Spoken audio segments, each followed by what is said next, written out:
हाय मेरे प्यारे दोस्तों, आप सभी का स्टडी पॉइंट यूट्यूब चैनल में स्वागत है। मैं अमन सिंह। आज मैं आपको टॉपिक है मेरा फिजिक्स का वैद्युत द्विध्रुव। क्या है दोस्तों वैद्युत द्विध्रुव, ये क्या होता है, तो इसके बारे में आज चर्चाएं होगी।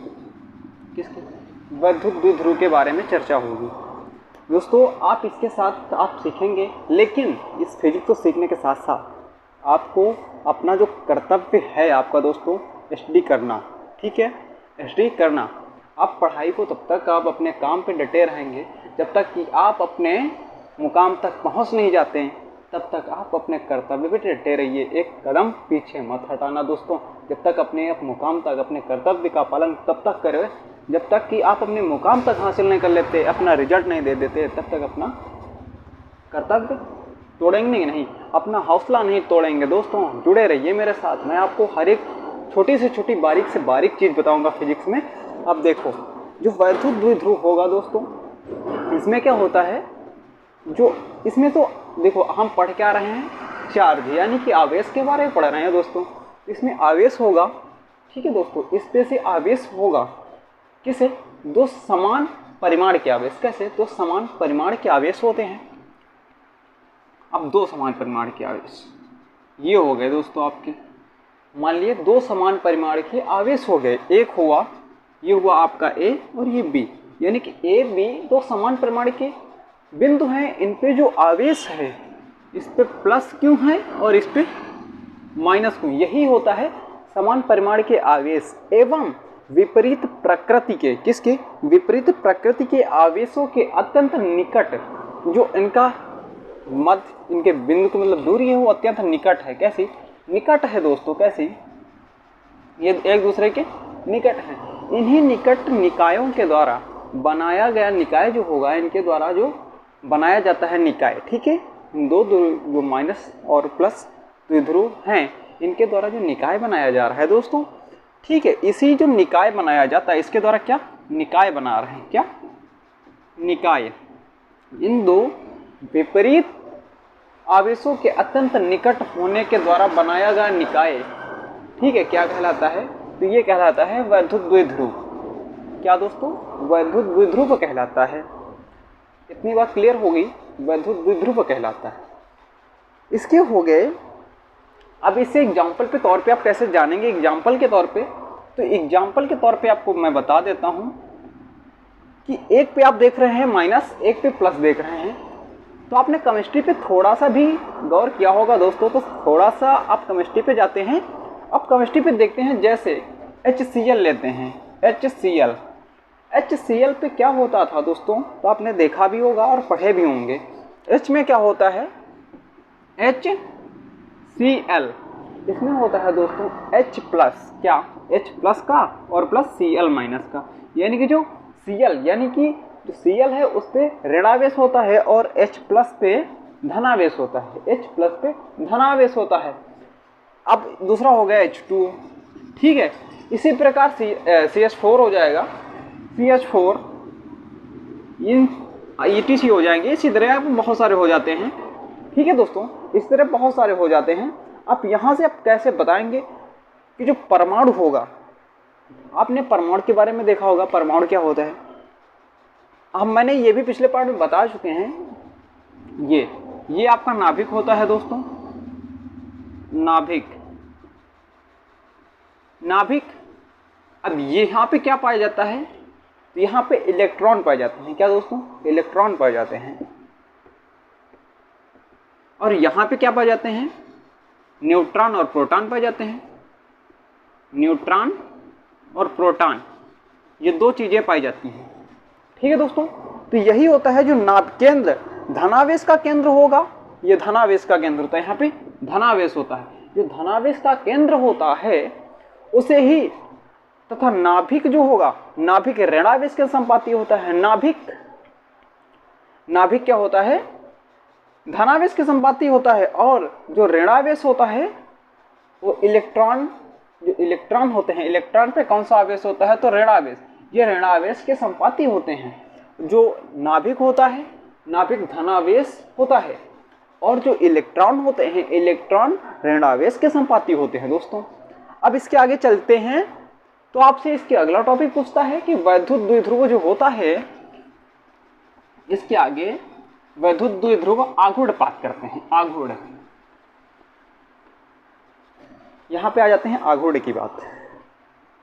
यहां तक तो ये तो क्लियर हो गया कि वैद्युत द्विध्रुव क्या होता है ना। इसके बाद आघूर्ण की बात करते हैं। ये आ गया आघूर्ण। ये किसका आघूर्ण है? वैद्युत द्विध्रुव आघूर्ण। ठीक है दोस्तों, वैद्युत द्विध्रुव आघूर्ण। आप इसके बारे में पढ़ेंगे तो ये वैद्युत द्विध्रुव आघूर्ण एक ऐसा आघूर्ण होता है कि जो उनके एक आवेश के परिमाण होते हैं, आवेश होते हैं। सारी की सारी बात किस पे है? आप आवेश जान लीजिए और आवेश पे ही बात हो रही है। ये आपके आवेश हो जाते हैं, दो आवेश। ये ए हुआ, ये बी बिंदु हुए, इस पे माइनस और इस पे प्लस।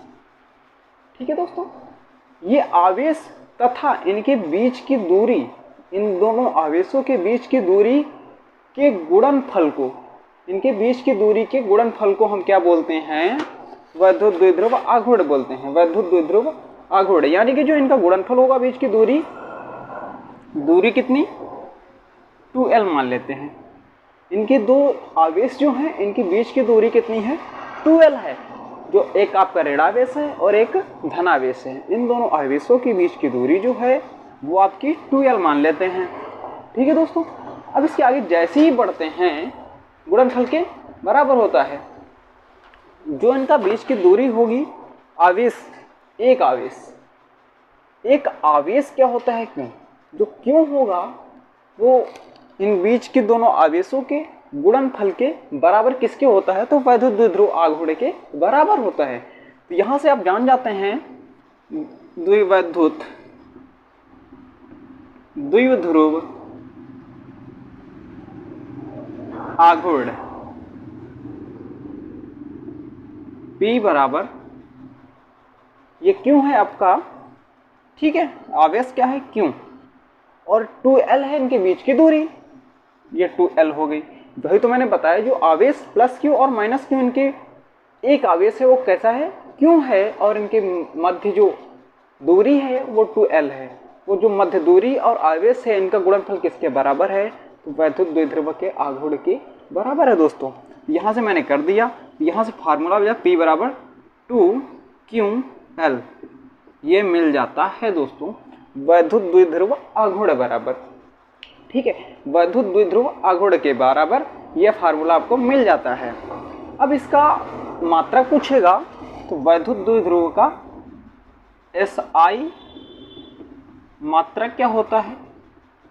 SI मात्रक क्या होता है? तो दोस्तों ये भी आपको मैं बता देता हूं कि SI मात्रक क्या होता है। तो यहाँ पे होता है कूलाम मीटर। कूलाम मीटर ये होता है आपका कूलाम मीटर। SI मात्रक वैद्युत द्विध्रुव आघूर्ण का SI मात्रक होता है।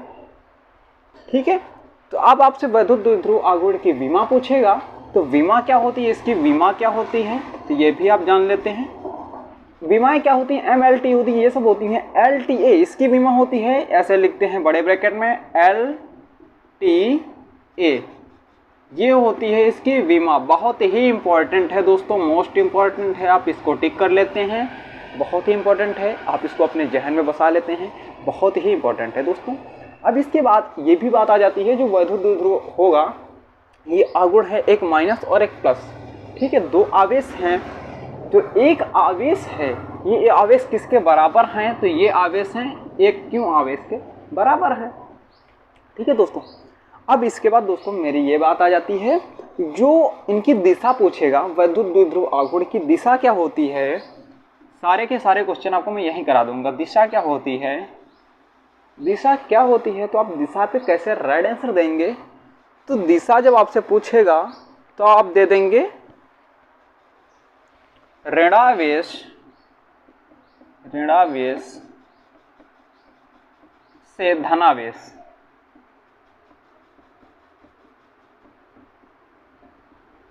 धनावेश की ओर होती है। जो इनकी दिशाएं किधर होती हैं? तो ये ऋणावेश से धनावेश की ओर होती है इसकी दिशा। वैद्युत द्विध्रुव आघूर्ण की दिशा कैसी होती है? तो ऋणावेश से धनावेश की ओर होती है। तो ये होती है माइनस और ये होती है प्लस। यानी कि माइनस से प्लस की ओर होती है। दोस्तों आप जुड़े रहिए, वीडियो अच्छा लग रहा हो तो लाइक कमेंट शेयर बनता है दोस्तों, ठीक है। तो मैं आपको यही बता रहा हूँ कि अपने कर्तव्य तब तक डटे रहें जब तक कि आप सफलता नहीं अर्जित कर लेते हैं।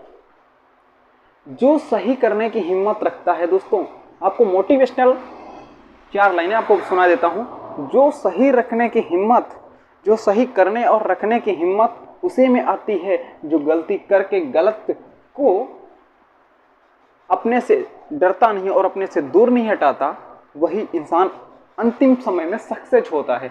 मेरा कहने का मतलब यही है कि जो एक बार गिरेगा नहीं, उठेगा नहीं, जो गिर गया इंसान वही होता है। जो गिर के उठे इंसान उसे कहते हैं दोस्तों, जो गिर के उठे इंसान उसे कहते हैं। तभी मैं बोल रहा हूँ मेरे साथ जुड़े रहो, आपको हर एक छोटी से छोटी टॉपिक बताऊंगा, आपको एक से एक बारीकी चीज़ें बताऊंगा। ये आपको बहुत ही ऋणावेश से धनावेश जो होता है बहुत ही इंपॉर्टेंट है, अपने जहन में डाल देते हैं दोस्तों, बहुत ही इंपॉर्टेंट है, ठीक है।